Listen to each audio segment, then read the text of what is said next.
What is up, you guys? Welcome back to my channel, and if you're new here, just welcome. My name is Gemma Jade, but today we are going to be discussing the bizarre case of the Tromp family road trip. I cover a wide range of topics on this channel, and sometimes I come across something that is so strange and bizarre, I absolutely must share it with you guys to see what you all think. What we are discussing today is very random, especially considering the track I've been on these past few months with extraterrestrials and all types of matters involving hybrid programs, seeding, reptilian assaults, but I mean, we're here for the strange and the bizarre and the weird, right? This one definitely has all of those boxes checked, so sit back, relax, and maybe pull out your tinfoil hats because this one is a doozy. 51-year-old Mark Tromp and his 53-year-old wife named Jacoba were from a place called Sylvan, which is located on the outskirts of Melbourne, Australia. They owned and operated straight from their property there in Sylvan an extremely successful and lucrative, by all accounts, red currant farm. They had 3 grown children, 29-year-old Rihanna, 25-year-old Mitchell, and 22-year-old Ella, who worked very hard their whole lives in helping their parents keep the business growing and running smoothly. It was a family business after all, and the entire family really was a part of all of it. They were close and tight-knit, and they got along very well with one another. All of them. There weren't a lot of issues in this family. A normal and quiet, typical family unit. They were also very active and well-liked in their community. This makes what happened to them, or better yet, what they decided to do one random day in August of 2016, all the more strange and bizarre.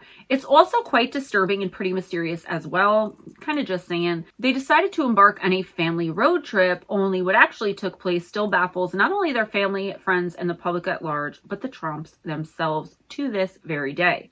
Strange disappearances, reappearances, shockingly bizarre behavior, border on or perhaps crossing into the realm of completely insane is the only way this trip can be described. I've put it off long enough, so let's get into what actually happened, as far as what we know anyway. On August 29th, 2016, the entire Tromp family hopped into the youngest member Ella's silver Peugeot SUV and started driving north.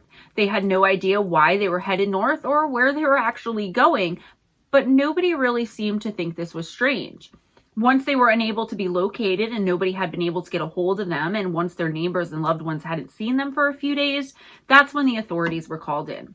Everyone was really worried. The Tromps hadn't mentioned any kind of trip or vacation in the weeks or even days beforehand, and it was all just really baffling and pretty worrisome to the people close to them who they left behind. Why hadn't they mentioned leaving?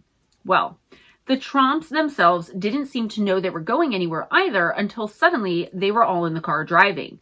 When the police showed up at the family home, they found every single one of the family's cars in the driveway and garage, obviously aside from Ella's Peugeot, all with the keys in the ignition, and the door to their house was left completely unlocked. Once inside the home, the scene became even more suspicious and troubling. Neighbors and those familiar with the family and the home who were either on scene already or who had later showed up after the police arrived informed the authorities that the place was a bit of a mess compared to how it was normally kept and could even be described as being in disarray. It was just really abnormal the way everything was just left lying around the house the way it was. Now, the neighbors had seen the Tromps all hop into Ella's car and drive off and thought maybe they had spontaneously decided to go on a road trip or on some sort of impromptu vacation. But, as I said, once no one heard from them for a few days, and now even more so that the police found the home was in the condition the way it was, and all of the items strewn about inside, they knew there was something very, very wrong with the situation. They just couldn't figure out what yet. If they had decided, even at the last minute, to go on any kind of trip or vacation, whether long or short term, at least some of them, at least one of them, would need their credit cards, right? Why had they only taken one vehicle and not a single bag of luggage between them? Within a few days after the police were called and launched a missing persons investigation, Ella would show back up at the family farm, alone. The next day, her brother Mitchell would also arrive by himself. From there, each of the 3 remaining family members all showed up one by one, alone back at the farm. Basically, they all showed up or were found. I think I wrote that wrong. Sorry. Try to bear with me, guys. Here is what they allege they can remember about what had happened from the time they randomly jumped into the car and took off until they returned or were found. According to all of them, the day they had left had been fairly normal and typical day around the farm. Suddenly, and out of the clear blue sky, the father, Mark, had alerted the family that they were in extreme danger and had to leave the property immediately to avoid some unnamed threat to their lives. He ordered them to leave their phones behind so that whoever was after them was not able to track them down once they hit the road. The family at first resisted and insisted to Mark that he was being paranoid and that he explain what in the world he was talking about. Mark wouldn't explain except to insist that their lives were in real danger if they stayed another moment and that they all had to leave right then or face deadly and dire consequences. Mark would also insist that, quote, someone, end quote, was, quote, out to get the family's money, end quote. He also reiterated, somewhat in a panic now, that they had to leave immediately. No more time to waste. They had to make haste. So, a bit reluctantly at first, the family all went to get into their respective cars when Mark insisted they all take one car and stick together. They were to take nothing at all with them except for the clothes on their backs, and off they all went in the silver Peugeot. They drove all the way through until they got to Bathurst in New South Wales, which was almost 500 miles or 800 kilometers away. Once they got to Bathurst, however, it was discovered that Mitchell had in fact secretly hidden and brought his cell phone in the car with him. Probably he figured if his family were in real trouble or danger of losing their lives, it would be smart to have at least one phone on hand to notify authorities should they need it, should the need arise, right? That makes perfect sense.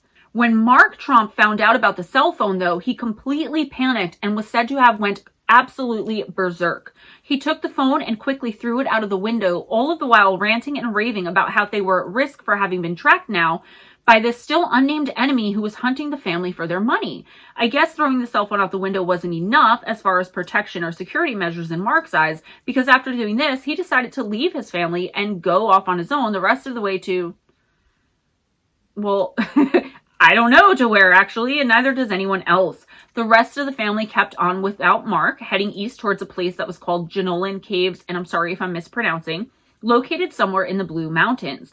Why they were heading to this particular spot, again, no one knows. Once they arrived in the mountains, Rihanna and Ella decided to leave brother Mitchell and mom Jacoba behind as well and go off on their own. They stole a random vehicle and took off together to the town of Goulburn. The sisters called the police from there and told them that their parents were missing, but that was it. They said, our parents are missing, and hung up.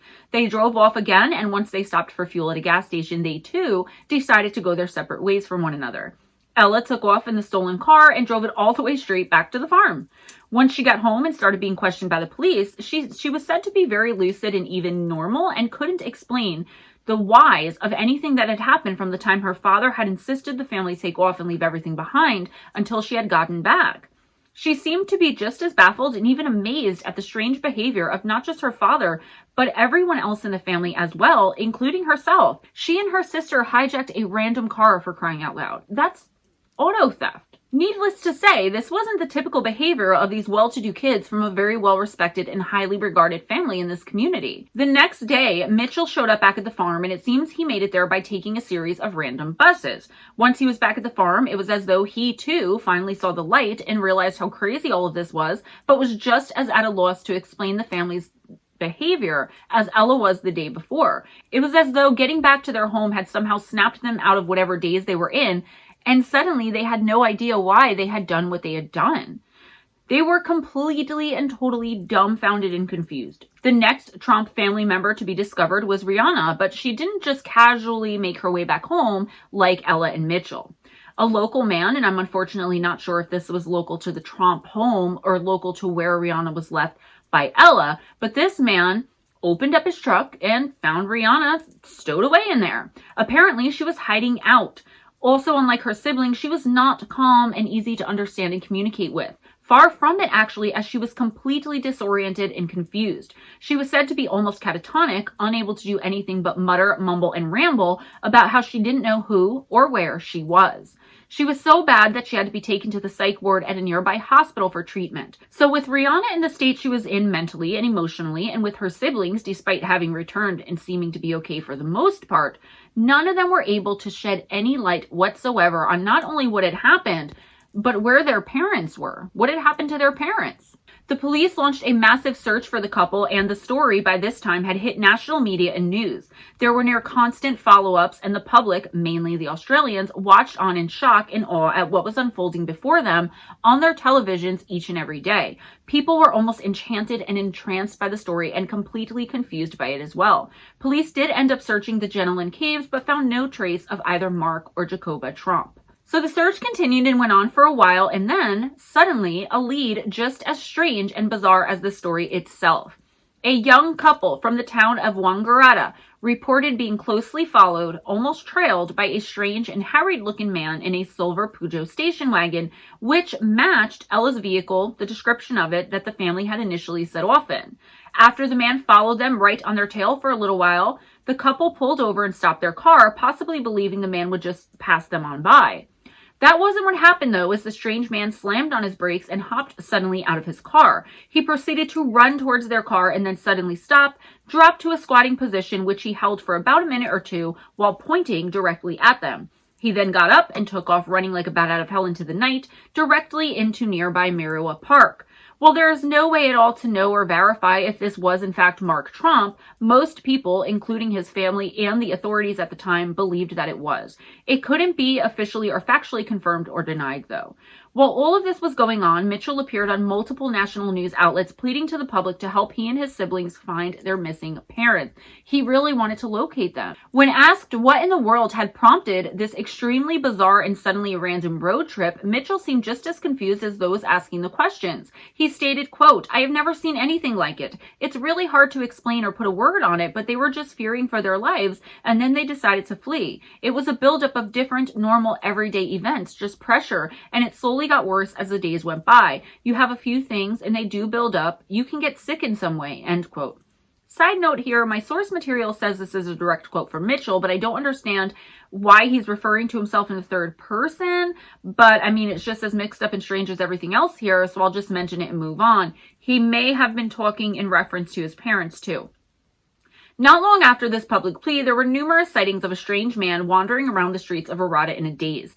Emma's car, the silver Peugeot, was also found abandoned in Wangaratta as well. So most likely and almost certainly, the man was Mark. Both the man the couple had encountered in the same car, and now this man allegedly dazed and confused roaming around the town. The day after the car was found, and I know this is happening very quickly, so please try and keep up. It's a head spinner for sure.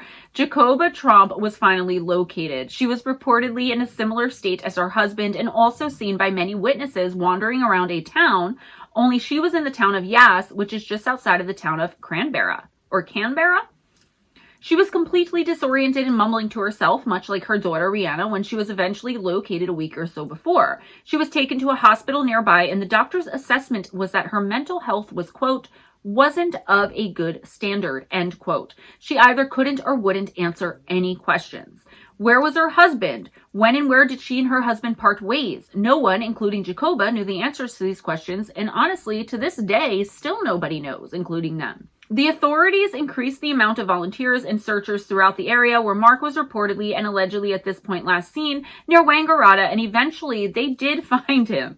On September 3rd, Mark Tromp was found running along the side of a busy road near the airport on the outskirts of Wangaratta. He was quickly caught and apprehended. While all of this was going on, it was kind of a big spectacle the news media and a gaggle of onlookers and looky-loos had gathered, and Mark decided to flip his middle deuces to the masses as he was taken into custody. The police involved described this still to this day as one of, if not the most bizarre cases they have ever been involved in. Mark had no more answers than the rest of his family, and so many questions still remain. Of course, now that all 5 family members had been found and were relatively unharmed, the rumor mill began to churn. These were good, solid, upstanding people. They were business owners and upper middle class, extremely close-knit. There was absolutely nothing at all in our history to even suggest why or how something like this could ever happen. None of them had any prior history at all with alcohol or substance abuse, and none had any previous history with or having mental illness. There had been a thorough investigation after all, and it was found that there was no carbon monoxide leak in, near, or around the house that could be the culprit of such onset and seemingly random, spontaneous madness had by 5 people. There was also no evidence that any of the chemicals or agents used on the farm had any negative short or long-term effects on them either. So what the hell happened here? I'm sorry I keep giggling, but I just have this, when I read, I picture things in my head and it's silly. I mean, I don't mean to laugh at them because it could be, something seriously wrong that happened, but it's kind of silly, ridiculous. The family weren't religious and belonged to no particular church or secular group. They had no known enemies and were not in any kind of debt. Quite the contrary, they were found to be very financially sound, and everyone who knew them loved them.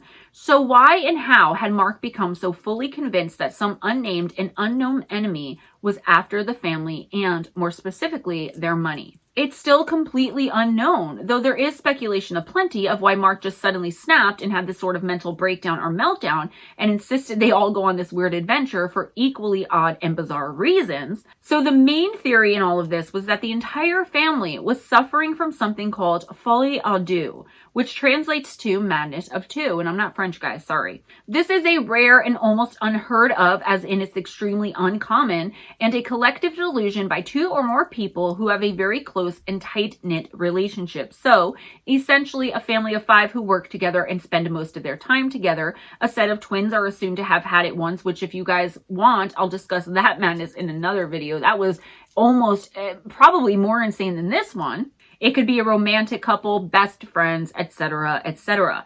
Ella and Mitchell, while they had an extremely hard time in explaining their thoughts and action during this time, have admitted that at the time it was happening, they had been convinced beyond a shadow of a doubt, and seemingly beyond any type of rational thought or solid reasoning too, that their lives were being threatened and that theirs and the lives of their entire family were in grave danger and dependent upon them fleeing. They believed wholeheartedly that they were being watched, followed, stalked, and tracked. The press conferences that have been held, mainly by Ella and Mitchell, even after the entire family had been found alive and mostly well, had gotten progressively cryptic and strange, and they still can't make any sense of it now, nor can we, the public, the authorities, or even the media.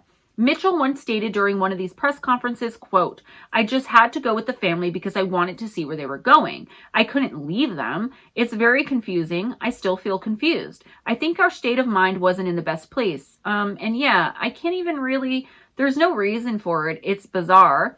But yeah, it was tough to see your family like that, and I've never seen anyone like it, but the main thing is they're okay now. Everyone is safe, everyone is well, so we can just go back to being a family again," end quote. Because no one had been hurt and no crimes had been committed, save for the stolen vehicle, the family basically just almost immediately went on about their normal lives again without discussing much or at all really the events of those few days, what led up to them, or even what had happened to each of them individually in the days following this nebulous road trip. They shy away from any and all publicity, and when confronted or asked for an interview of any kind of clarity from anyone at all, they say they don't know and plead and beg to be left alone and for their privacy. Like I said, none of them except Ella had committed any crime, so no criminal charges were filed against them. And while Ella was charged with car theft, it was all eventually dropped. This was probably and most likely due to the circumstances involving the stolen vehicle. The family had been described as quote-unquote secretive about the whole thing and completely unwilling to publicly discuss it anymore at all in any kind of detail. We may never have any real answers about what happened throughout all of this and what each member of the Tromp family was thinking at the time. We're just going to be left to speculate and guess, and in my humble opinion, that's even worse. That's all I have for you today, guys. Please be sure and give this video a big thumbs up. Subscribe if you haven't already, and spread the love by sharing this video. Please go on over to MoonBearOracle and subscribe, because there is going to be more over there. I promise. I'm getting to it. Got to go back to kind of taking my time. I've been in like a rush to get nowhere, you know? So in the description box, you will find a link to my merch store, which is finally up, coming off Printify and available on Etsy. As far as right now, I'm just waiting for the packaging to start making my homemade sprays for empowerment, romance, sleepy time spray the BOA for PMS, energy clearing, sage, so many different things. And then eventually it's going to be homemade soaps and lotions. And I'm really excited about the homemade and handcrafted items. So give me about another week or two on those, guys. I'm really excited. Don't know if I'm going to be selling them off Etsy. Probably going to try to do that from my house because I have to ship from home anyway. So, help me out, you know, get on there, see if you can order something. And if not, definitely when the sprays are coming, I don't think you guys are going to be disappointed. But there's some really cool stuff on there now. There's beach towels, there's shirts, there's got coffee, mugs, and t-shirts, and t-shirts with my face, and sneakers for men and women. So a lot of other stuff too, Gemma Jade journal. So Really cool. I'm really excited about it. Thank you, Jeff Harding, for helping me with that. Also in the description box, you will find a link to my book, my first book, Missing the Fae Theory by Gemma Jade, on Amazon, the Kindle and paperback version. I am also doing new live streams on Tuesday from 8 to 10 Eastern time. It's myself and Ghost Dragon Z talking about things and stuff and just whatever you guys want to talk about in the chat, maybe current events or, you know, in the paranormal community or whatever. Like, seriously, just come on in and talk to us. Wednesday nights, right here again on Gemma Jade, I am going to be doing my usual 7 p.m. to 11 or 11:30 p.m. intuitive oracle, a one card pull from anyone and everyone who comes in, first come, first serve basis. And that one card, I'll give you a weekly reading off of it. That's a really great time. And Ghost Dragons has been joining me there too. On Saturday night, I will be streaming from 8 to 10 p.m. Eastern time with Jeff Harding from Pine Island to research some topic-based content. So it's 2 hours, maybe 2.5, where each of us brings a topic to the table and we talk about it and discuss it with you all, see what you guys think. It's really fun. I am no longer a part of SOR. I'm not going to speak on it, but don't expect to see me over there anymore on After Hours or anywhere else over there for that matter, all right? Ways to donate: PayPal, Cash App, Amazon wish list gift link if you don't want to donate money and you want to get me a little gift. I have oracle decks and candles and all kinds of stuff on that gift link. So if you want to check that out. Also, my Patreon, if you become a patron for $20 a month or more, I will automatically give you every single month a full personal intuitive oracle reading from me, 7 to 12, sometimes 15 cards, and that comes automatic, like I said, every month. If you would like a personal intuitive oracle reading from me, please email me your first name and birth date to MoonBearOracle@gmail.com. I will get right back to you. I'm a little bit behind on them, so if you're expecting them maybe this past weekend, expect them next weekend. I'm really sorry about that, but things come up and life happens. If you have any encounters with the supernatural, paranormal, extraterrestrial, otherworldly, random, crazy, insane, bizarre that you would like for me to make a part of my listener encounter series, please email them to me at GemmaJadeParanormal@gmail.com. Leave a comment. Let me know what you guys think. I'll see you in the live streams. Please come and check those out. I'm also going to probably be doing one more live stream tonight. It was going to be a week. It was going to be Saturdays and Sundays, but that's kind of a lot on me, especially coming out of SOR. I don't have to stay up to 2 a.m. anymore. So, I don't know, maybe Thursday night, but I'll let you guys know on that as I know, so you can keep up with my schedule and come and hang out with me as much as possible. Be kind to each other, guys. It doesn't cost anything. Be sure to be kind to yourselves and always make sure that others are treating you with nothing but kindness and respecting your boundaries. Always go in grace, smile at a stranger, and I will see you next time. Bye.